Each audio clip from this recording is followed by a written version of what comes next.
This is Pet Life Radio. Let's talk pets.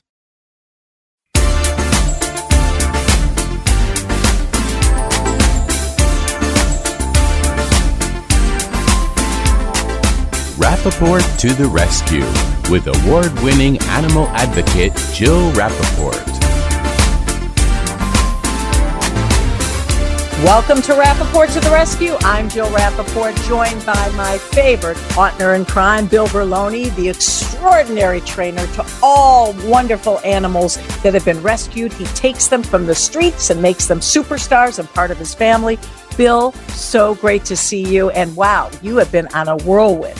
What a difference a year makes, or 2 years, because we're celebrating our second anniversary. Can you believe it? I can't believe it, Jill. And the time has just flown. And, doing this podcast has just kept a positive spin on the world for us, being able to reach out and help others during these tumultuous times. So I'm so glad we're still together and we're still doing our podcasts. Yeah, I've been with you longer than most men, let me tell you.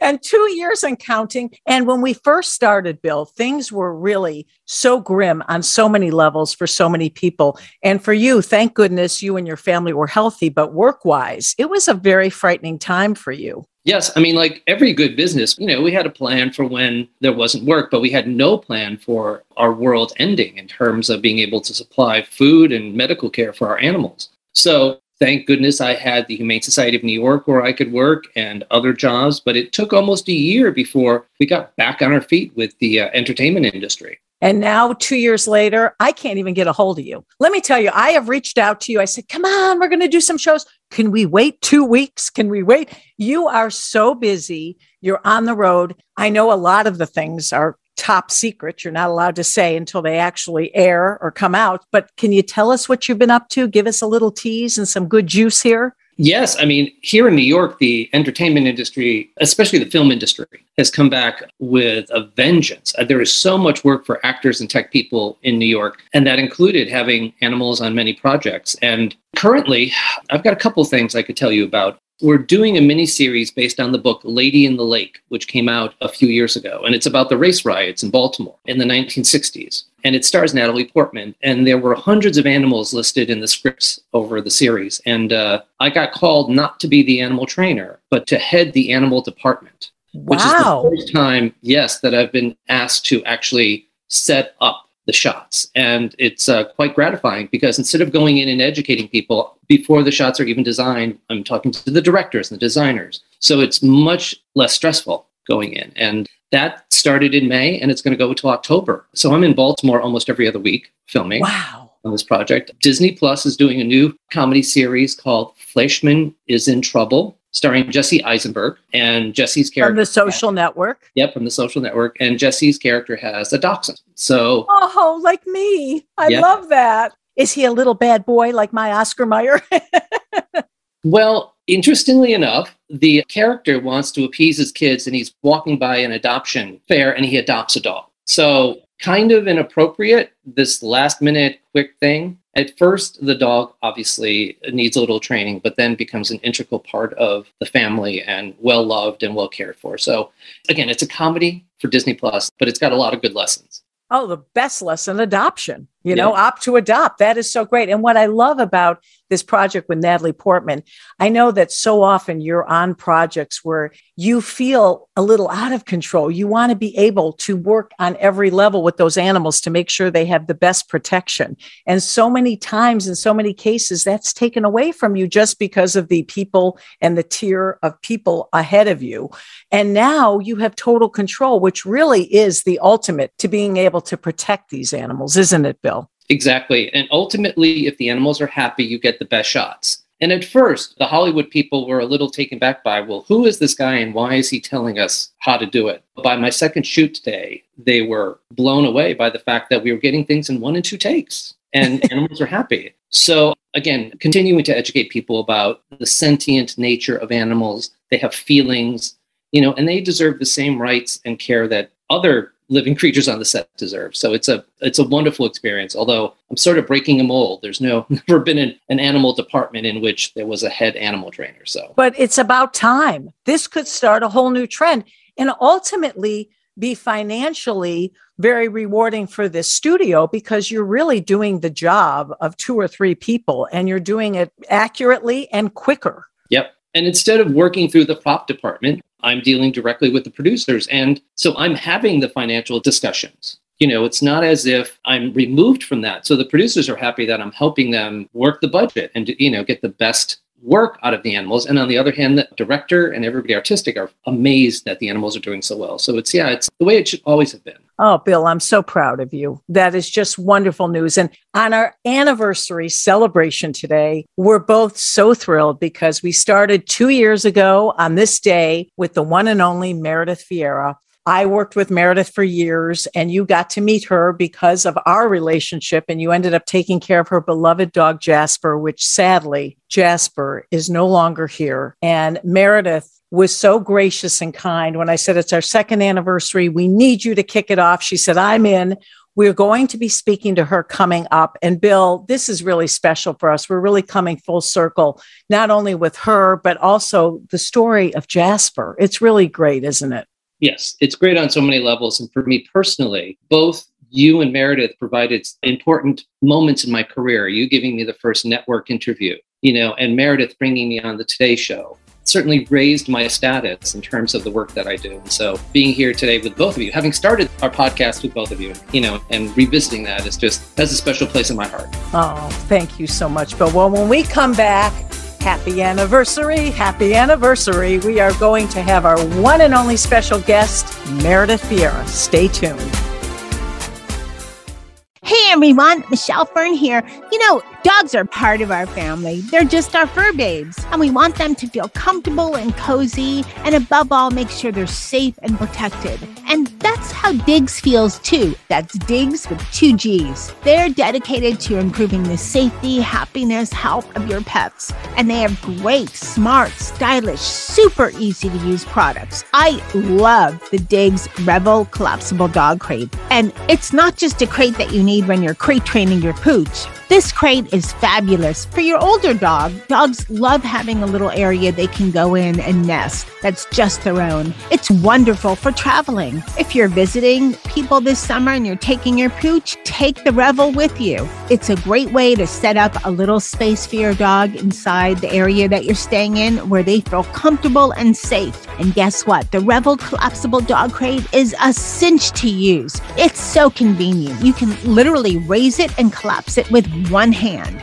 Very easy to clean and no injuries to paws or jaws. And if you're traveling in the air this summer, make sure you check out Diggs 5-star passenger travel carrier. It's small enough to fit right under your airline seat and plenty of space for your pooch. Make your pets more comfortable with Diggs' wonderful products. Go to diggs.pet and use promo code PETLIFE15. That's diggs.pet with promo code PETLIFE15 to get 15% off your entire order.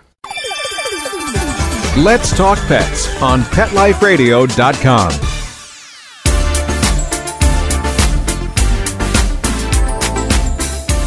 Welcome back to Rappaport to the Rescue. I'm joined again with Bill Berloni and our very special anniversary guest. We kicked off the show with her 2 years ago. She was on again with us last year, the one and only wonderful Meredith Vieira. Meredith, you're coming live from LA. Hey, Jill. Hey, Bill. I know you should get me to take you to Vegas. We might make a real killing at the tables. Exactly. Well, first of all, sorry to get you up a little earlier, but we were so happy. And what I love about Meredith, and I said this in the beginning, is that the minute I emailed her and said, well, 2nd year anniversary, can you do the show? And this woman has 9 million jobs. She's in LA working. She's all over the place. She said, I'm there for you. We are so thrilled and honored to have you with us. You're our good luck charm. And Bill and I were talking about you in the intro. We have to start, sadly, on a somber note about dear beloved Jasper. Oh, yeah. It'll be a year in November 1st. The Jasper passed away, 17 years young. Oh. Lived a really good life. I still miss him. Well, you know this feeling every day so much. We have one of those screens in the kitchen that you can put your photos on and they just rotate them through the day. And every day I come down at about the same time. And it's right when one of the photos of Jasper pops up. And I think it's just his way of saying, hi, kid, I'm around. Have a nice day. At first it made me sad, but now it makes me happy.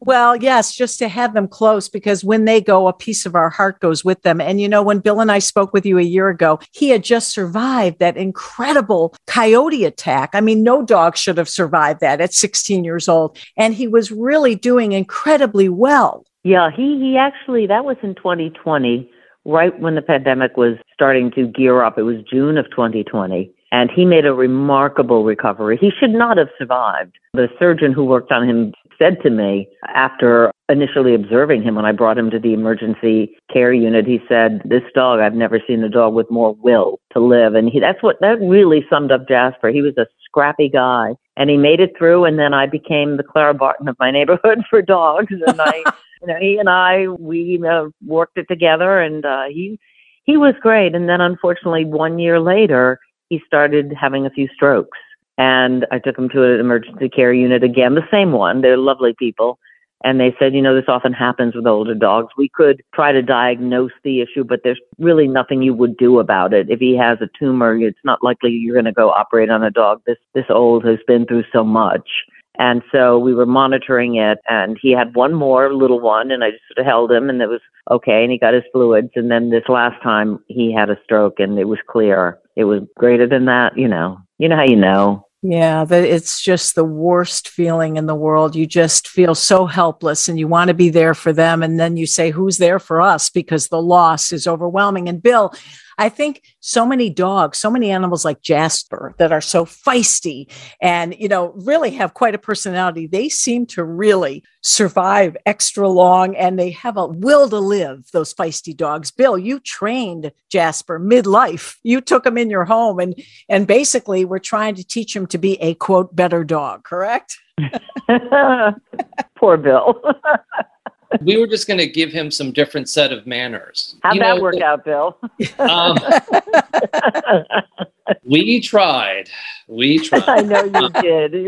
You were heroic. And then he bonded to your wife. Yeah. So there was all of that. But, the will to live, I think about this often with some dogs because, there are some people I meet and their dogs are 18, 19, 20. And I really do believe the will to live has to do with where they're living. If they're in a home that provides them with all the needs that they need and they want to be there, they're going to hang on and fight what may come along. It's so unbelievable. Meredith, I know your cat was very attached. So what's happening with the animal family now? I know you have the cat, but are you going to get another dog? Have you gotten another dog? We have two cats, Felipe and Sweet Pea, brother and sister, although they look nothing alike. Felipe is huge. He looks like a puma. And little Sweet Pea is so sweet and tiny, and they are their personalities. Felipe was particularly attached to Jasper because when we got the kitties, we had already had Jasper several months, and he used to carry them around in his mouth, literally by the scruff of the neck. And the boy cat ended up really thinking, this is cool. The cat, the Sweet Pea, the female, was just like, enough. So she got over Jasper. They all got along, but as I told you last time, as Jasper was dying, they just sat like sentries at his head until he passed. It was really incredibly moving. At a time of such sorrow, you could see the empathy that animals have for each other. It was clear that they understood, and they would not budge. They were going to stay by his side. And since then, I think they absolutely miss him, more Felipe than Sweet Pea, if I'm being totally honest. But they've always been very social cats, but I think they're even more. We were taping my game show, 25 Words or Less. I was in New York again for this last season because of COVID protocol, and everybody else was in LA.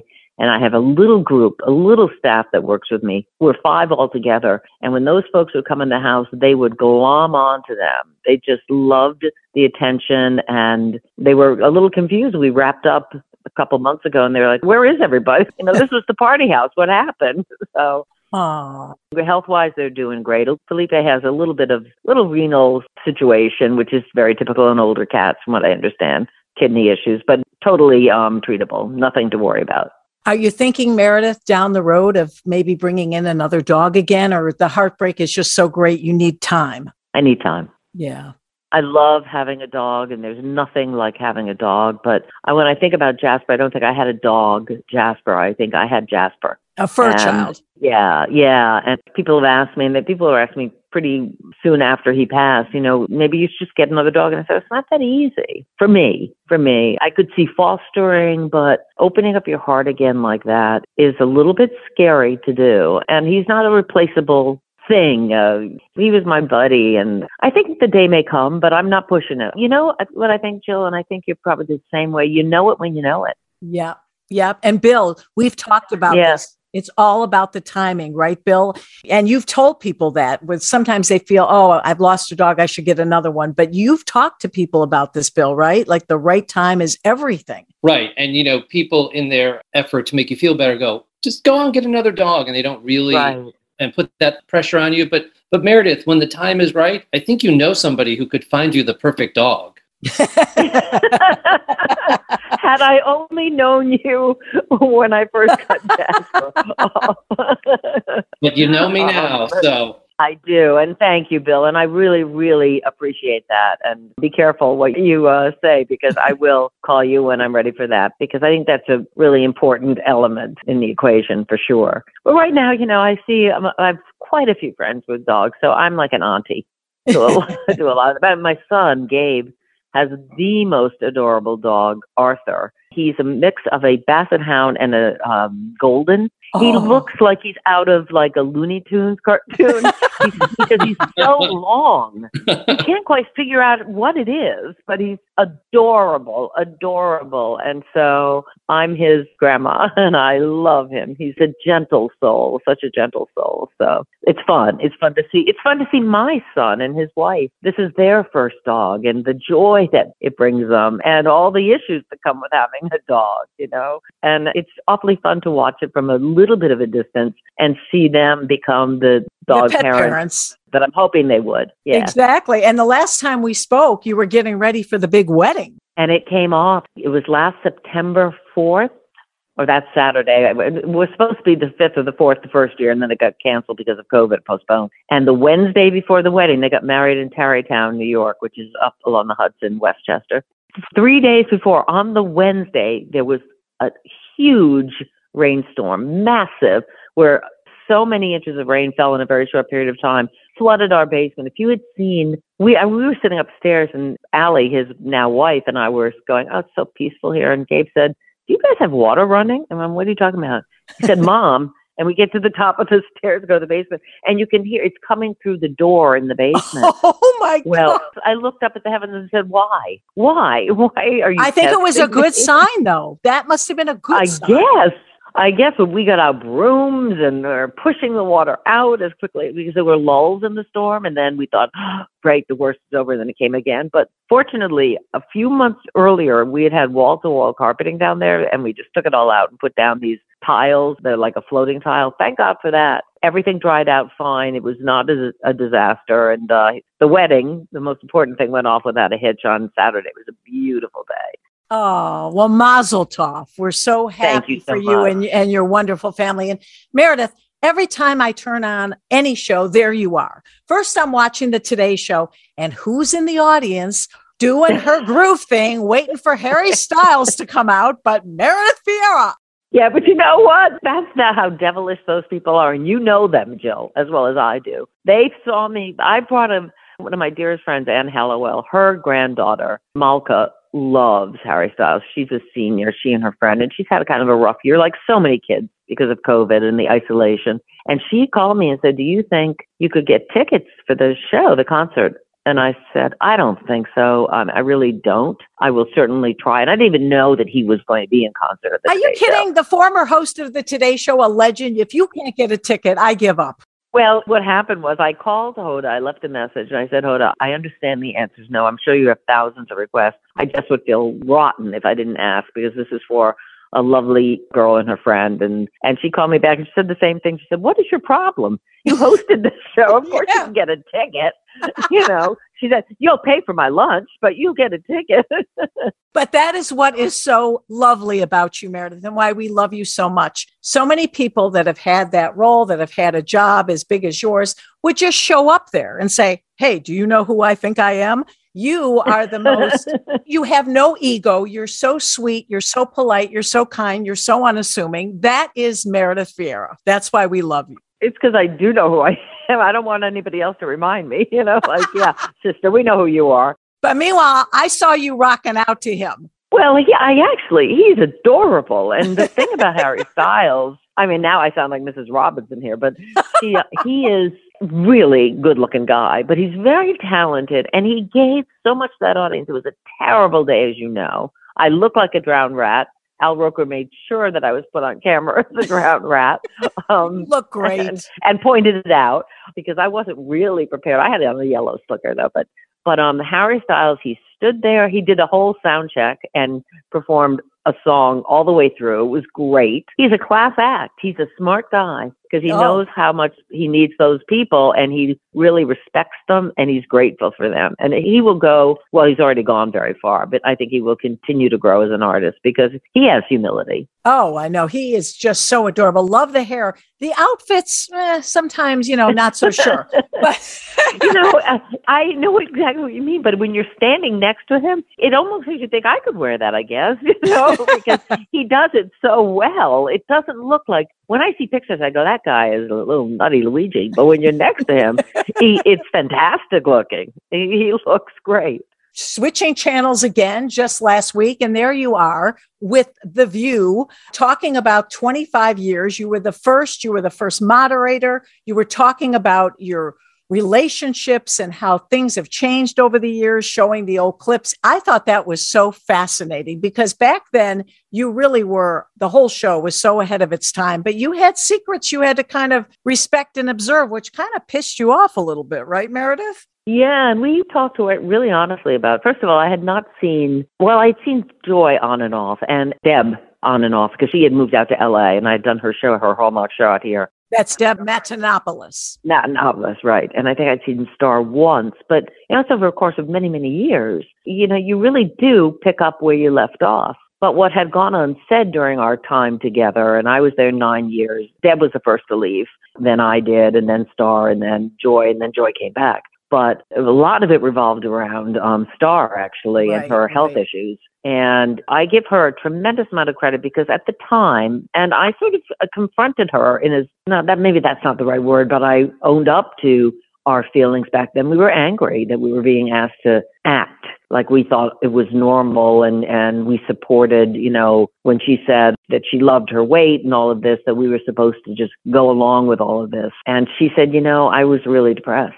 And I could never admit that. And I thought it took a lot for her to say that. And I've seen the growth in Star, the emotional growth in Star, and it's tremendous. And I think part of it is she was not a happy person. She could perform as a happy person. She was a very high functioning, very smart woman, gifted, but she just wasn't happy in her life. And part of that was her health. She wasn't healthy, but she didn't want to admit it. She didn't admit that extra weight was causing her problems because, she was the proud Black woman and her size was her size and that was fine. And I get it. But when it became clear that we were in on some of the lying, like the gastric bypass and all that, I felt, I don't want to do that. I didn't sign up to be an actress. We're supposed to be the show that tells the truth, and it's very complicated too. And I don't want to say this was Star holding it up over us and saying you must do this or that. This was the show really making a decision. Right. But anyway, Star just talked about, her life since, and she got married and then divorced, and it was a messy thing. And she did find the love of her life, and he's, from all accounts, a fantastic man,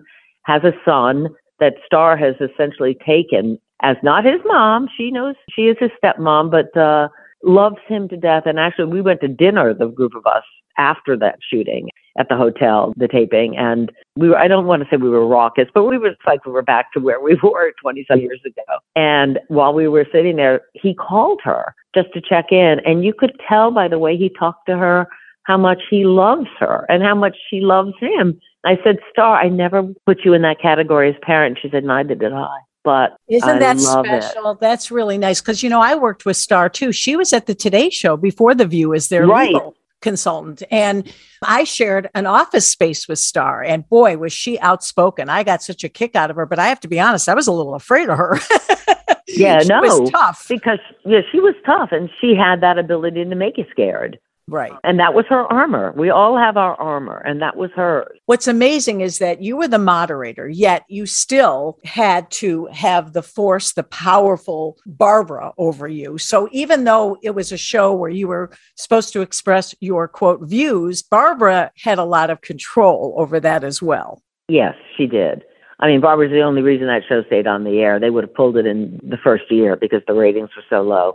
But I don't think, the numbers were good. I think the numbers for Star were good. And I think that sometimes gets in the way when shows are driven by ratings and outside voices. Sometimes they allow things to happen that shouldn't happen. Right. They look the other way. They enable. We've seen it time and time again on all different levels. And it's a slippery slope. And when it involves other people, I find it really problematic.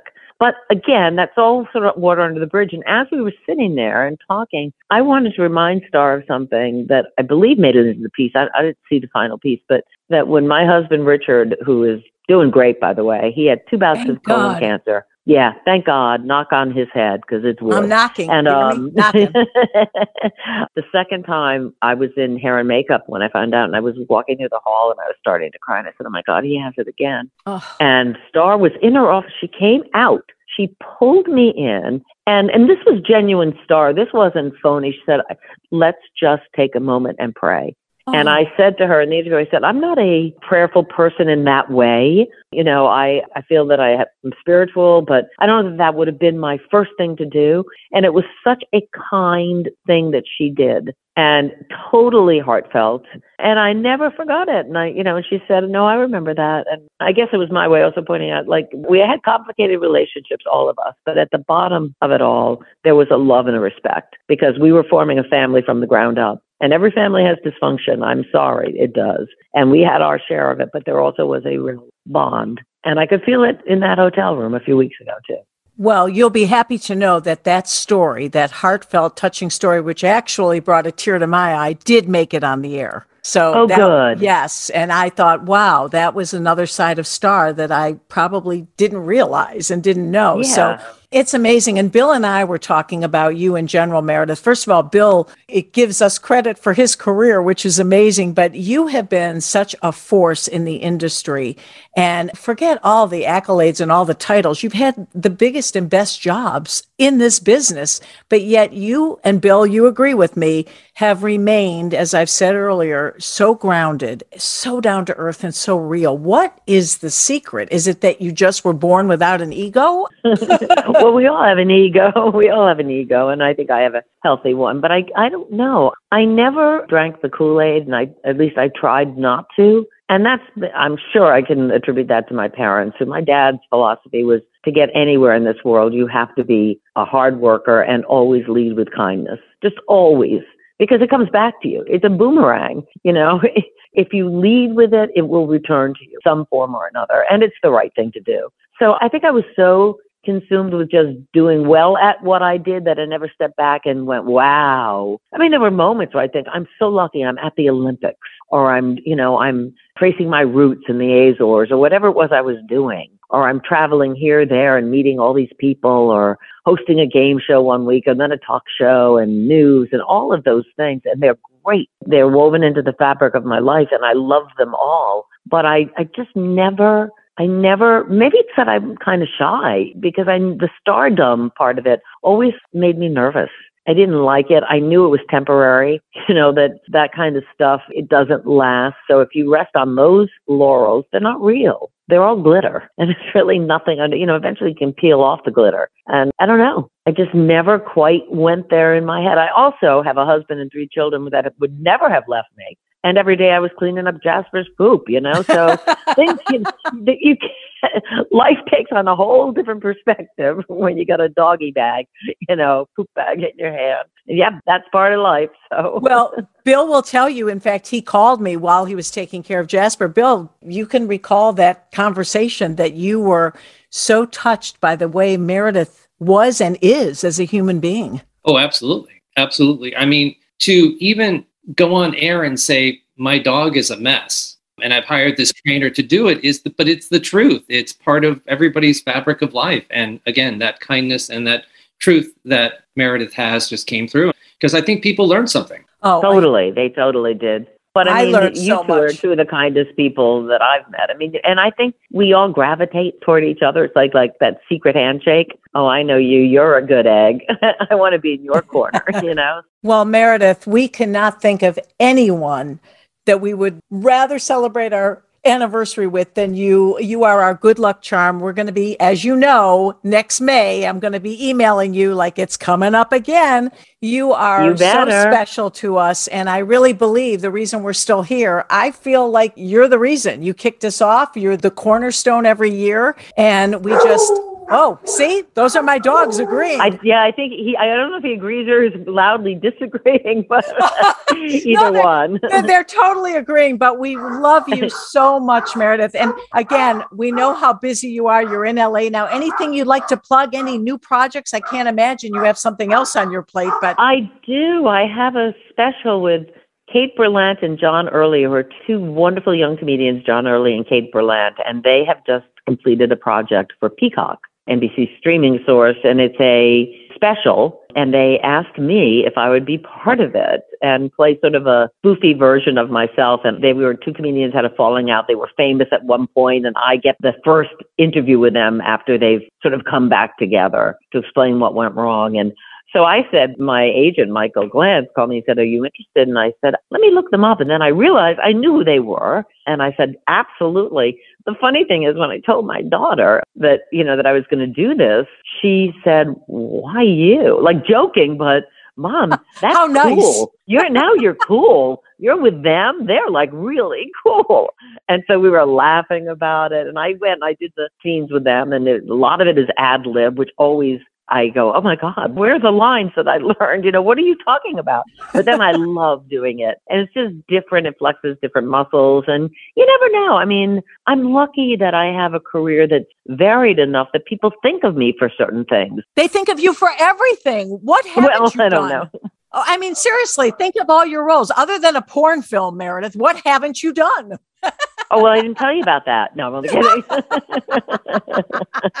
Although that ship has definitely sailed, honey. In fact, it's sinking. No, it is unbelievable. You have had the best jobs in television, really. And people have looked up to you and have adored you for years. And you just keep on going. You are the Energizer Bunny. And you are so amazing. We're so happy to have you here today, kicking off our second year. And Bill, is there anyone better? Come on. Nope.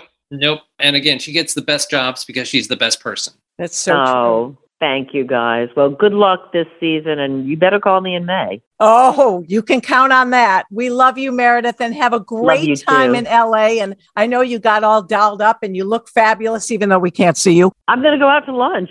Oh, yeah. Oh, of course. Lunch in LA. How unusual. Where are you going? To the Ivy? Where are you going? Oh, well, where else would I go? No, I think In-N-Out Burger, actually. Well, have a great time and give our love to your family. I'm so glad that Richard is doing so well and your kids are so happy and the cats are good.